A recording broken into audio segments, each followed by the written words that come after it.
On parle des infrastructures énergétiques surtout, puisqu'il faut industrialiser notre pays.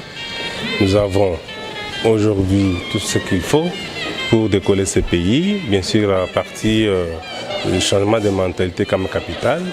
Mais nous sommes quand même un pays qui produit des minéraux. Nous avons des ressources hydrauliques aujourd'hui qui ne sont pas encore utilisées.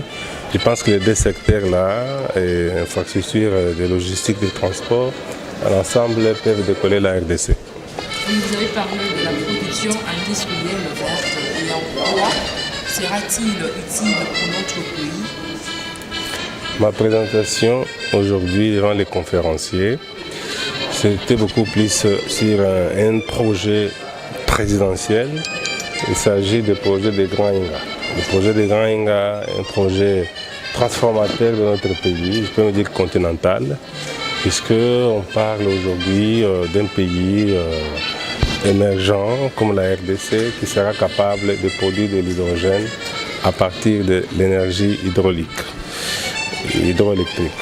Donc cette énergie va permettre à la RDC de reprendre sa place sur les continents africains, comme à l'époque où on disait qu'un dollar à l'époque c'était un franc congolais à l'époque, ou bien un Zaïre à l'époque c'était des dollars.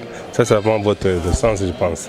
Bon, on peut faire tout avec l'hydrogène sous le leadership du président de la République.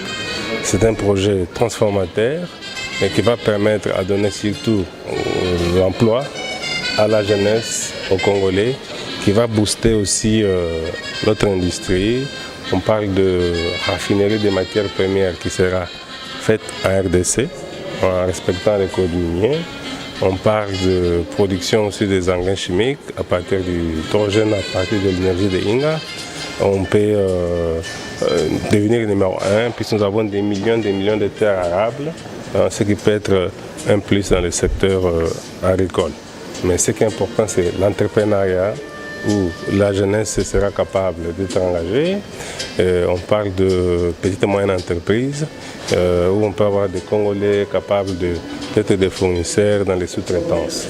Donc ce n'est pas un projet seulement pour produire de l'électricité et vendre, mais c'est aussi la partie industrielle, où les pays industriels, les compagnies industrielles, les multinationales seront obligés de venir à RDC, puisqu'ils seront proches de l'électricité, ils seront proches des matières premières. Et si nous avons aujourd'hui un climat d'affaires acceptable, je pense que nous créons toutes les conditions possibles pour faire avancer ce pays.